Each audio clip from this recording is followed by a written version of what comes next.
Across towns and cities, villages and coastlines, join Russell Blackaller as he journeys the length and breadth of the country.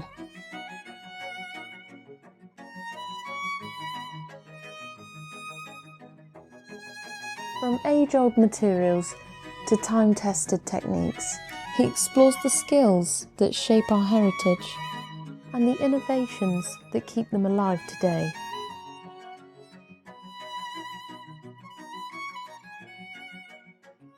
In episode 1, we are going to be visiting St Mary's Church in Warwick, and in front of us now dawns the tower of the church, which is the main case study of this episode. So the lead roof on the tower is a pitched lead roof in a pyramid shape, and each of the 4 faces of the pyramid are actually running up to a flagpole, and the flagpole's protruding slightly off centre. There's a bit of a strange detail where they've had to flash the centre point flat essentially to allow the flagpole out, which is braced from the tower walls in the centre. So from above and from the outside, it is in the centre of the tower, not in the centre of the lead roof. Each of the 4 faces of the lead roof run down to an internal box gutter that has chute outlets, the weir and an overflow. The pyramid is separated by sheet bays. It doesn't look like cast lead. It looks like relatively new, possibly in the past couple of decades, around about code 7 or 8. And the bays are separated with mop sticks on the hips. The junctions between the mop sticks and the bays are separated by sheet being bossed over that unit.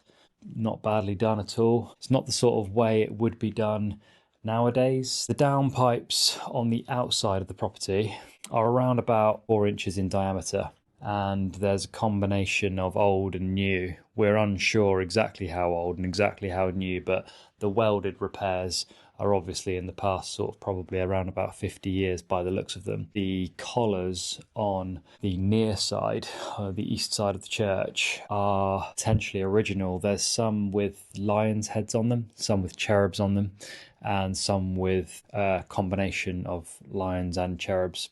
The nave is absolutely massive, well in excess of over 100 bays. Some of them are really quite long, some are shorter. There's some clear evidence of historic repairs, new areas of the roof, particularly in and around the chapel side.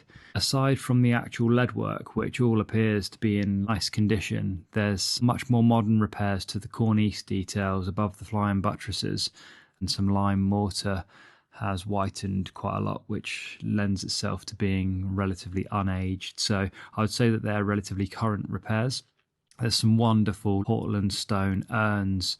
I would say well over 50, possibly even more like 100 urns around the building that range from sizes between 2 foot to 9 foot. Some of them are absolute monsters. There's pinnacles, the castellations that run around the perimeter of the tower, the smaller castellations that are running above the nave, pinnacles that are popping up all over the place. It really is quite a special roof. One of the most important architectural pieces in national chapel history. People definitely care about this roof and have done for centuries. Yeah, so the nave obviously facing east, and if you move immediately over to the south, you've got this wonderful view of Warwick Castle, an absolute marvel of architecture built by William the Conqueror back in the day. Here at St Mary's Church in Warwick today, and we're greeted by Anais, and Anais is just going to give us a very quick rundown on the history and the tower of the church. The church dates back to 1123. The oldest part of the church we have is the crypt. That is 1123. And then as you come up from the crypt, you're going into 1328, then 1417, the Beauchamp Chapel. Where we're currently standing is 1704. It was constructed after the fire of Warwick in 1694. The tower is famously outside of the church rather than being incorporated within the church. It's a 175-foot tall tower. It has 160 spiral steps. It goes clockwise, then it goes anti-clockwise. You get fabulous views of Warwick, and when it's windy, it's very exciting. Amazing. Looking forward to it. Thank you so much. Okay. It's great to look at the past and then the present and also the future of re-roofing these historic monuments. Thank you for joining us on this excursion to Warwick, where we've traipsed around the castle grounds and St Mary's Church as a case study. It's been a pleasure to have you on board with us and to follow us around and gain insight and information into the history and the build-up and the roofing elements of such wonderful architecture. Feel free to subscribe, like and share this video here, because obviously the further that we go with this, the more exposure that we can gain and the further places that we can visit and showcase some more traditional elements to roofing around the country.